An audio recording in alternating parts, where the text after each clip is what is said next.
Hello everyone, pleasure to be connected again. Welcome to this second technical webinar on the UN Biodiversity Lab. Today we'll be focusing on advanced features of UN Biodiversity Lab and how you can use spatial data and maps to make conservation decisions and support MBSAP implementation.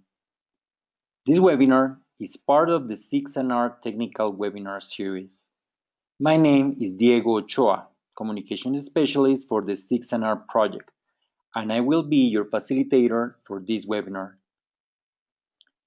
In this webinar, we will build on the previous technical webinar, which guide you through the steps to ensure correct spatial projection and file formats for uploading your national level data to the UN Biodiversity Lab, as well as how to visualize your spatial data. Today's presentation will be given by Scott Atkinson. Scott is a spatial ecologist with a background working in both terrestrial and marine realms. He is UNDP's spatial planner for the 6NR project. This webinar will be delivered in English. We will record Spanish and French versions separately, so you can choose your preferred language recording. As a complement, we will host a Q&A session for all of you in the three languages, English, French, and Spanish, on 2 October at 9 a.m. New York time. The webinar is being entirely recorded and will be posted on the MBSAP Forum YouTube channel. We will also share the recording via email. I warmly welcome you all to this webinar session. I will now turn to Scott for the presentation. Thank you very much. Thanks for the introduction, Diego, and good day, everyone, and thanks for attending again. And as Diego mentioned, this webinar is going to be building upon the first technical webinar where we've guided you through the process of uploading your national data to your national project space on UN Biodiversity Lab. Today, we're going to be going through some of the more advanced functionalities of the platform than we had time to go over during the last webinar. And after that, we'll be going through several examples of analyses and maps that can help you to report on the ABTs in your 6 national reports. We'll also show you how you can use these analyses and maps to help inform MBSAP implementation and future conservation decision making.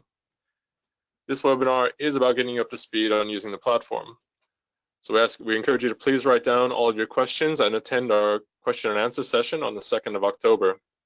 And if you can't attend the live Q&A session, or if you simply prefer to communicate with us via email, please feel free to contact us on support@unbiodiversitylab.org.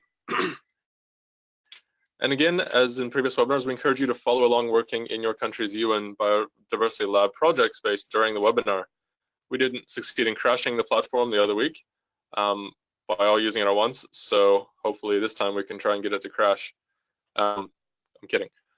But if this does happen, we will continue with the video demonstrations.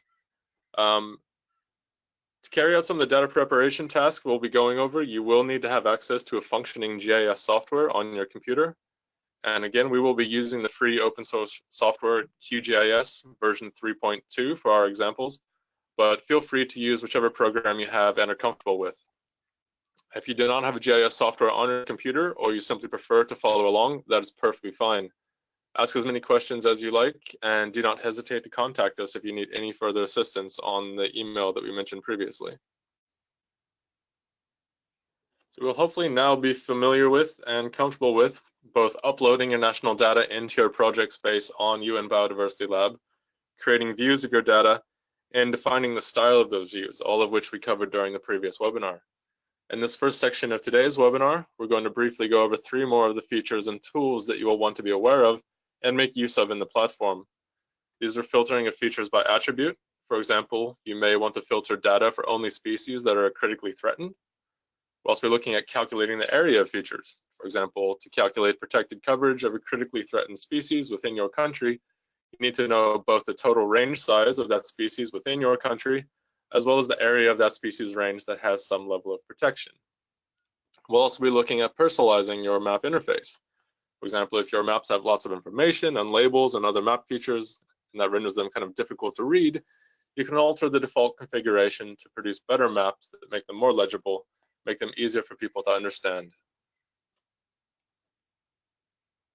So querying and filtering of features can be done in two ways: clicking on the entries in the legend, or by clicking on features in a map and selecting attributes of that feature in a pop-up window that will open. To filter features by legend, we simply click on an item in the legend. An equal symbol will appear indicating that only features of that attribute or having that attribute are turned on. You can select more than one feature type at a time by clicking on multiple legend entries. And clicking on the legend entry again will remove that feature type from the filter, as well as you'll see the equal symbol disappearing. And if no features are filtered, then all features are turned back on again. The main thing to remember if you're filtering data using this method is that you're only able to filter the view on the primary attribute. We as well look at filtering data by using other attributes of the view. So to do this, we first need to click on a feature in a map, and we'll open up a pop-up window.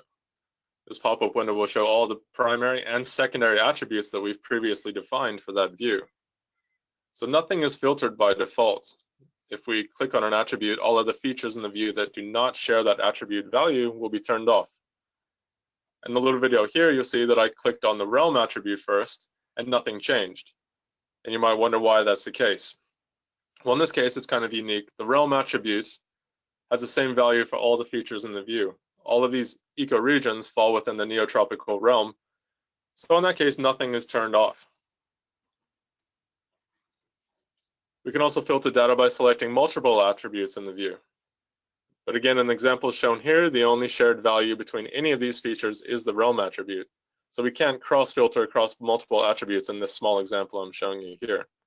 And if you have your own data set open right now, feel free to play with this, as you'll find this to be an incredibly important feature and very useful for you during your analyses.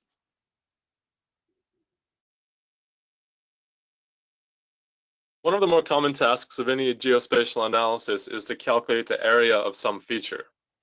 In UN Biodiversity Lab, we can calculate the area of features in a map by using the Area of Visible Features tool, which is found up in the toolbox. You click on the button, it will calculate the area in square kilometers of only the visible features in the current map.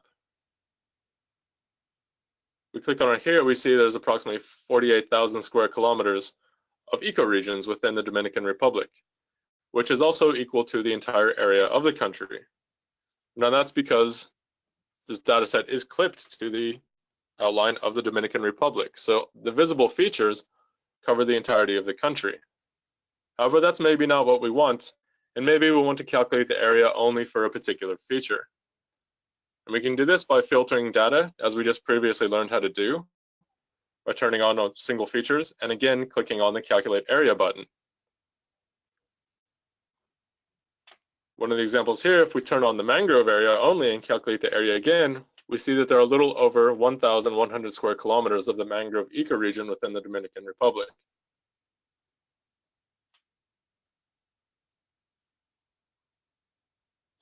Finally, we can customize the appearance of our interface and the maps that we can produce using it. If we scroll down to the bottom of the toolbox, we can see a range of properties under Theme Config.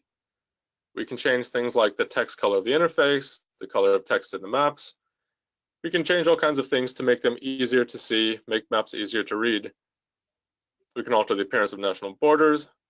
And these are things that are potentially important to be able to customize and change, so you can help improve contrast between base maps and other features, so you can improve the overall comprehension and legibility of the maps you produce.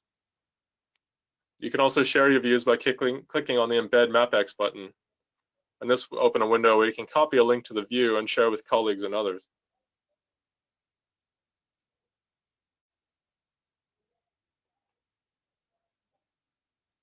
So in the following slides, we'll show you how the UN Biodiversity Lab can support you to complete specific analyses for Aichi Biodiversity Targets 5, 11, 12, 14, and 15 to support the preparation of your 6NR. You may wonder why these particular targets are chosen and not others, such as AB13 or AB16. The simple answer is these 5 targets are related explicitly to spatial data, and equally as importantly, it's available spatial data. And since most of you will first report on their own targets before assessing your national contribution to ABCs, our goal is to show you how to use national indicators to measure the impact of actions and activities that you have undertaken. And then this will constitute a solid set of spatial data to be integrated into your 6NR. Since the 6NR is a key element to highlight the remaining gaps and efforts to put into conservation, in many of these cases, the analyses we show can also be used as key baseline information to guide MBSAP implementation and further conservation decision making. So in this webinar, we're going to focus on how and where the data can be included in your 6NR. So please note, not all the examples and analyses we are going to go over here are able to be calculated in UN Biodiversity Lab at present. However, we are working to integrate new functionalities into the UN Biodiversity Lab, and in future webinars, we'll show you specifically how these new tools can support MBSAP implementation.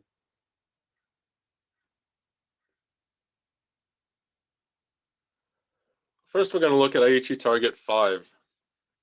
Aichi Target specifies that by 2020, the rate of loss of all natural habitats, including forests, is at least halved, and where feasible, brought close to zero, and degradation and fragmentation is significantly reduced. So in this section, we're going to look at calculating the rate of loss of forests using the global forest change data, which some of you might know as the Hansen et al. Dataset. We can access the Hansen forest data by searching and turning on the global forest cover view. So for those unfamiliar with this data, it shows us the percent of canopy cover in each 30-meter pixel in the year 2000. So here we see the more intense greens mean higher canopy closure. And commonly, people use a 30% canopy closure as a definition of what forest is or isn't. Here we're also going to turn on the year of loss view, and this data shows the year in which a pixel was lost between 2001 and 2017. And there, when a cell is more red, that means that the pixel has been lost more recently. So we can see that there are significant areas in Cambodia that have been lost over the last 17 years, but we want to know how much and what the rate of loss is. So to do that, we're going to refer to data calculated on the Google Cloud by Global Forest Watch.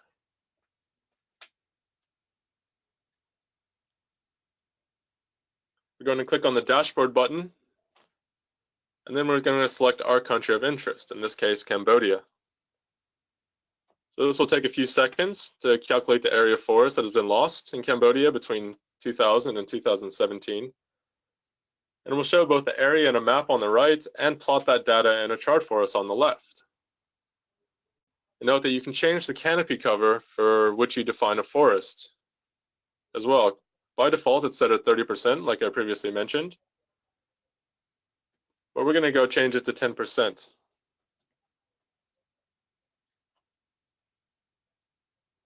Go up and click on this little gear-looking icon. We can change these things. We can also look and view and see the rate of loss for any particular period. Here I'm changing the value to 10%. And you'll see this changes the values a little bit. It's not significant, but it does change the overall rate of loss. It moves it downwards a little bit. So we're still looking at about 21% loss of Cambodia's forest over the period. So I want to take a screenshot of this plot so I can put it into a map. And this is going to be something that's quite simple for me to do in the browser I'm using. I'm using Firefox. So you might find this a little bit different in your browser. There we go. I click it and I save and I download.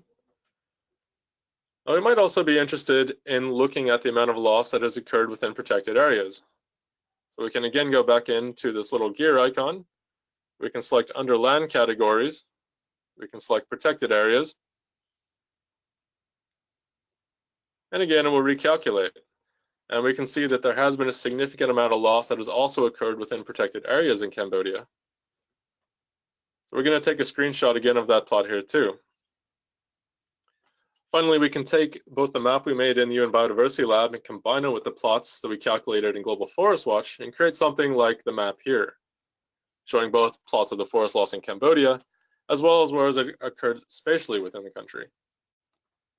Aichi target number 11 specifies that by 2020, at least 17% of terrestrial and inland water areas and 10% of coastal and marine areas especially areas of particular importance for biodiversity and ecosystem services, are conserved through effectively and equitably managed protective measures. So one of the key indicators that countries need to report for Aichi Target 11 is the protected coverage of important habitats and other ecosystems that are within their country. So in lieu of basing these targets on high-resolution, location-specific ecosystem data, it's common to use the ecoregions data as a next best target in calculating this indicator. Fortunately, the protection coverage of each ecoregion globally is being calculated by the Digital Observatory for Protected Areas, or DOPA.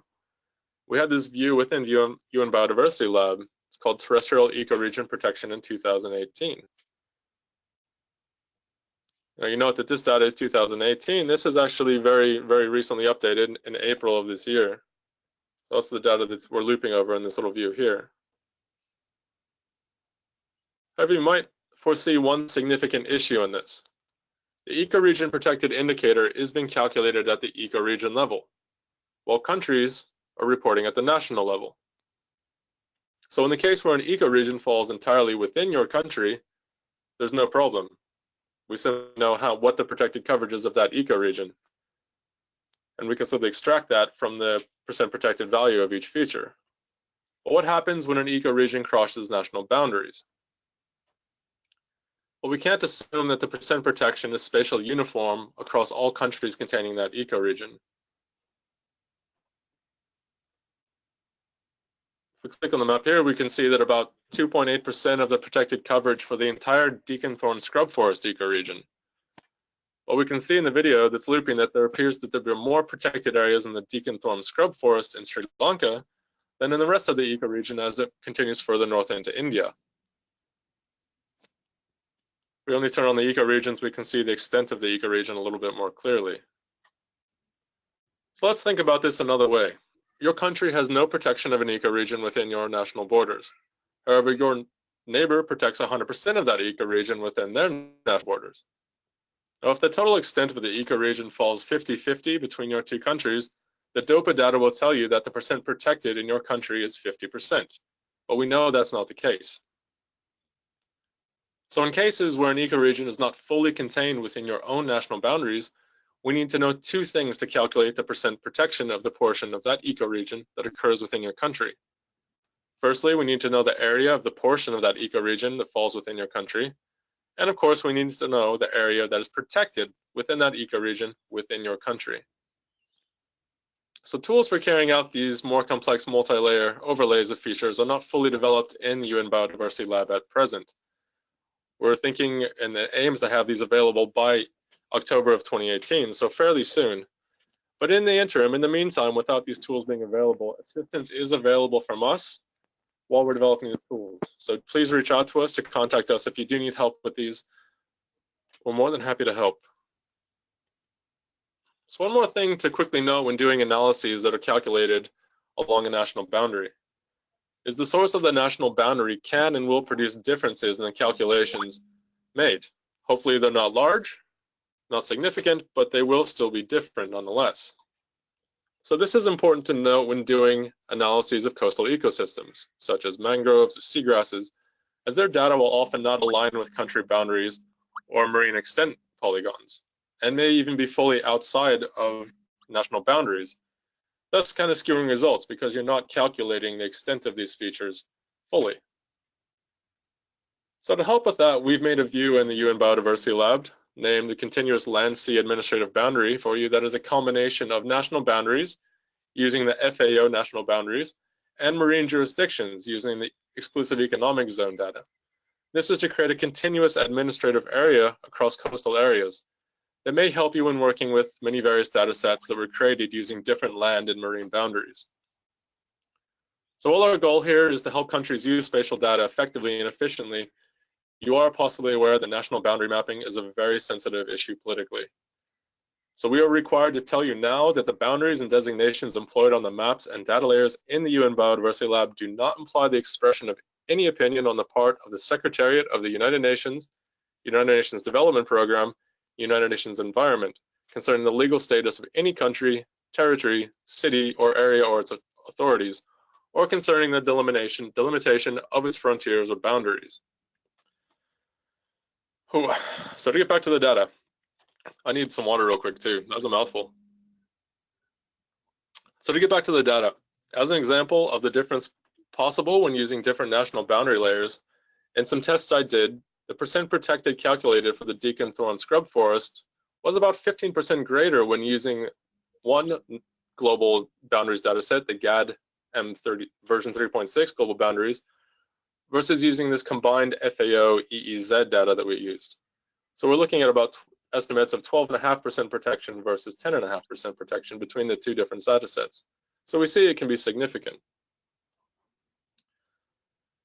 Finally, we can output the components of the map we were just building by exporting it using the camera icon.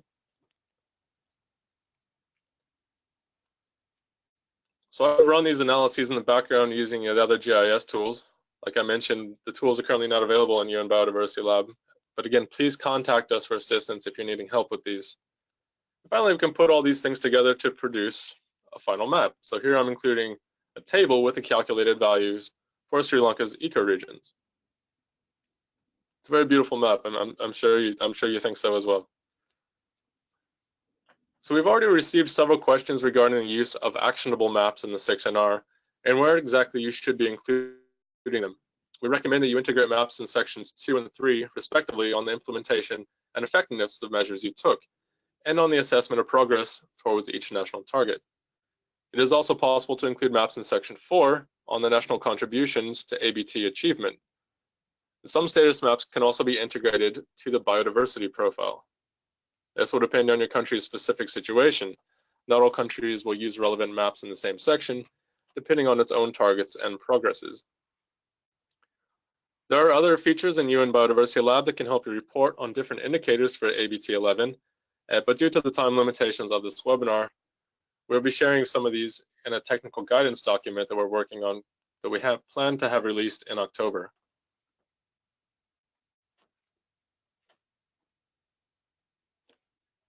Aichi Target 12 specifies that by 2020, the extinction of known threatened species has been prevented and their conservation status, particularly of those most in decline, has been improved and sustained. One key indicator for progress towards ABT 12 is the management effectiveness within protected areas that cover threatened species. We're going to look at threatened species richness in Western Cameroon. So the data that we'll be turning on here is a data layer derived from the IUCN Red List data. It shows the numbers of mammals, amphibians, and bird species that have a status of critically threatened, endangered, or vulnerable that possibly occur within each 1 kilometer global grid cell. You can see these areas in Western Cameroon have high richness and might be a good candidate to explore further. Colors aren't the nicest, so I'm going to change some of the transparency of the layer so it's not quite so overpowering. Next, we'll look at where protected areas are within and around this region of high threatened species richness. We can turn on the WDPA data. We can also see what types of protected areas they are. Are they national parks? Are they faunal reserves, etc.? We do this by clicking on the features themselves. Finally, to use a measure of the management effectiveness in a protected area, we can consider using 2 data sets. First, the Protected Area Management Effectiveness Database, PAM, I'm not sure how to say that, is a relatively new effort to formalize, standardize, and account for assessing protected area management effectiveness. However, at present, it's very incomplete, and it's not going to be useful for most places in the world. So secondly, we're going to be using a recently published dataset that has used the human footprint to measure the percentage of each protected area that has been converted from a natural state to an intensive human usage state, meaning that its human footprint has gone from under 4 to greater than 4. And we're going to use that as a proxy for management effectiveness. So here we turn on the layer, we can click on it, and we can see the value of these areas. We see some areas, for example, are measured as having 100% conversion, meaning that they're highly impacted, whereas others are lower down. But around the area we're looking at, seems to be that most of the protected areas have very high human presence within them. So what might this be used for in a report? Most countries, if not all, have targets and indicators on preventing extinction. So when writing your 6NR, it would be relevant to prepare maps that guide decision making. And those maps can highlight areas where managers may be struggling and use that information to then further define and prioritize needed actions to address desired improvements in management. And as with Aichi Target 11, there are other analyses in UN Biodiversity Lab that can help you to report on different indicators for ABT 12 that we don't have time to cover today. And again, we'll be sharing these in the technical guidance notes that we'll be releasing in October. Aichi Target 14 specifies that by 2020, ecosystems that provide essential services, including services related to water, and contribute to health, livelihoods, and well-being are restored and safeguarded. One key way to report on progress towards ABT 14 is to assess the management of areas that are important for providing ecosystem services. This target is especially important as it links ecosystem services to the most vulnerable parts of the population, such as women, indigenous and local communities, and the poor and vulnerable. You can therefore use these maps to create a correlation in between socio-demographic and conservation activities data. So we're going to be looking in an area over East Africa. We're going to be turning on a view called Protected Upstream Land, which shows the percent of upland areas in a watershed that fall within some sort of protected state, some sort of protected area. So these are important areas for water supplies. They're often in highland areas and they contribute significantly to water supply to downstream users. In the case we're going to look at specifically here, these protected areas contribute to the water supply for the city of Dar es Salaam in Tanzania. This is a city that has been in the news recently for having water stress. So it's very current in its usage right now. So we can click on the watersheds in those layers and we can see that over 27% of the Ruvu catchment is within a protected area. Well, we might wonder, are they protecting key upstream areas, such as areas with intact forests or high rainfall areas, or just general areas within the catchment? And perhaps more importantly, is management appropriate for such a vital ecosystem service, clean water? So I'm going to filter the watersheds with protection values between 20 and 30% just to make things a little bit easier to see. There we go. I'll then turn on both forest cover and the forest loss layers that we previously saw as well. And this will allow us to see that some areas of the catchment have very high density forest while others do not. And we can also see that there's been significant loss recently. Here again, the darker reds indicating more recent loss versus the yellower colors, which are a little bit further back in time.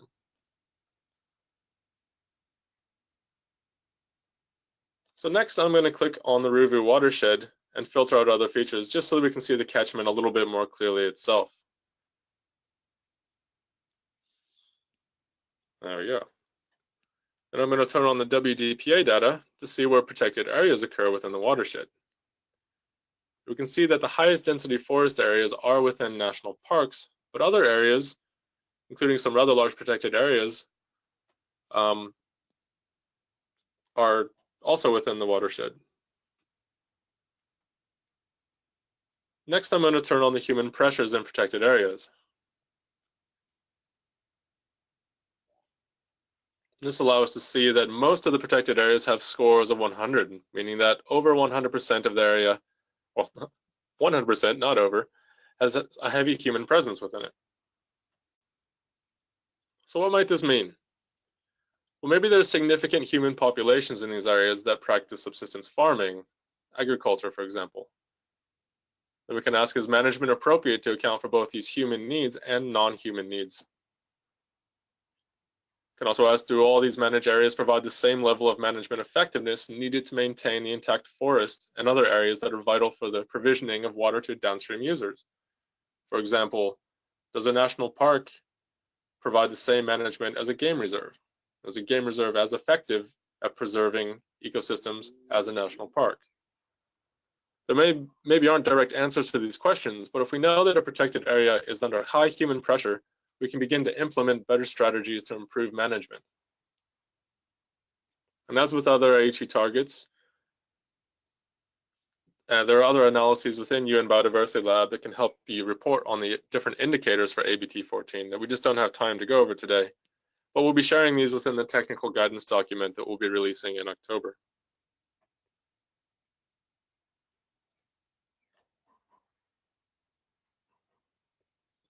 Aichi Target 15 specifies that by 2020, ecosystem resilience and the contribution of biodiversity to carbon stocks have been enhanced through conservation and restoration, including restoration of at least 15% of degraded ecosystems. To improve resilience, many parties have set national targets on the restoration of degraded lands and are undertaking efforts to restore wetlands, forest, and abandoned farmland. While most of you are not reporting directly to the ABT, you can still use national indicators. For example, one key indicator for ABT 15 is the extent to which ecosystem resilience and the contribution of biodiversity to carbon stocks have been enhanced through conservation and restoration. You can also report on habitat intactness in key biodiversity areas. Here we're going to be creating a map that can help us identify ecosystems with high carbon storage and/or sequestration value within Myanmar. I'm going to turn on 3 views in UN Biodiversity Lab. The global mangrove forest cover for the 21st century in the year 2014. And please forgive us for the rather awkward name in that. We'll also be turning on mangrove forest soil carbon, as well as the global distribution of seagrasses. We're going to zoom into this area in Myanmar. So before we go on, you might wonder what do seagrass and mangroves have to do with carbon? Well, mangroves, like all forests, sequester and store carbon in their biomass and in the soils they grow in. And in the case of mangroves, they happen to be some of the most carbon-rich habitats on the planet. Equally, seagrasses also sequester and store large amounts of carbon in their roots and the substrates they grow in on the ocean floor. They're often called the forests of the sea. As well as these, both mangroves and seagrasses are also very important habitats for other species, including commercially valuable fish. So next I'll be turning on the WDPA data to see where these areas are protected, either on land or in sea. And we can see here in this area that the mangrove areas are not protected in any way. Some islands off to the west on the left of the screen are designated wildlife sanctuaries, but these sanctuaries don't extend into the sea. Equally, we can see some areas in the headwaters of the rivers that flow into the area from the north are designated nature reserves. If we again use the human pressures in protected areas data, we can see that the islands have not been converted much at all. But the upland protected areas have very high human pressures.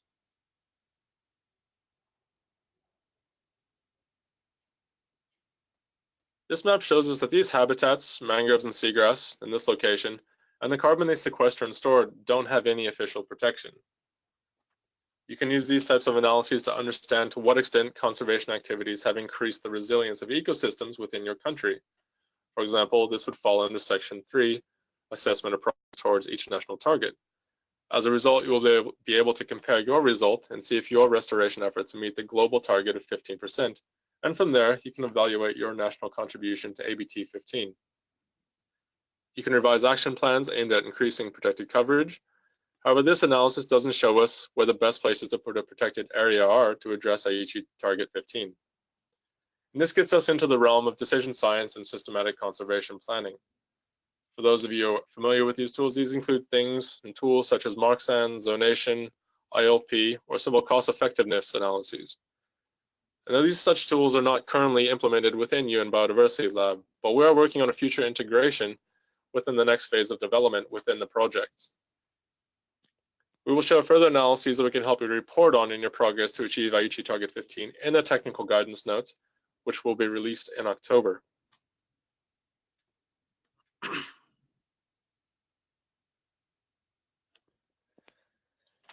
As noted above, we are working on a technical guidance document that we will be releasing in October to assist you in preparation of your 6NR. The technical guidance will guide you through the analyses you can run on UN Biodiversity Lab to report on different indicators for ABTs 15, 11, 12, sorry, that's 5, 15, 12, 14, and 15. Thanks for attending today.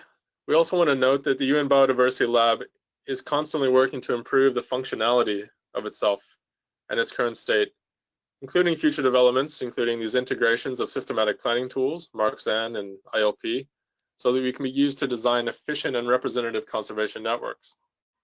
We're also looking to incorporate raster analysis functionality, including zonal statistics, as well as downloading of rasters.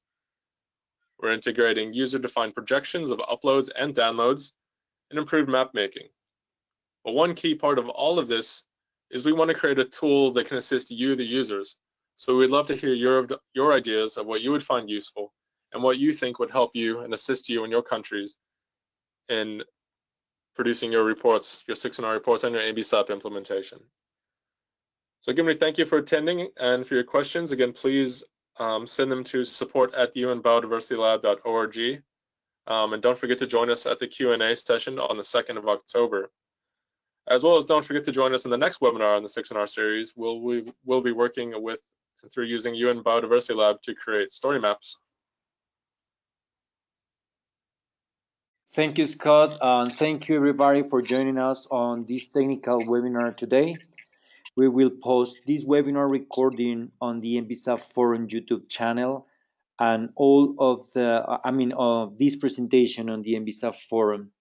Remember, as a complement, we will host a Q&A session for all of you in the 3 languages, English, French, and Spanish, on 2 October at 9 a.m. New York time.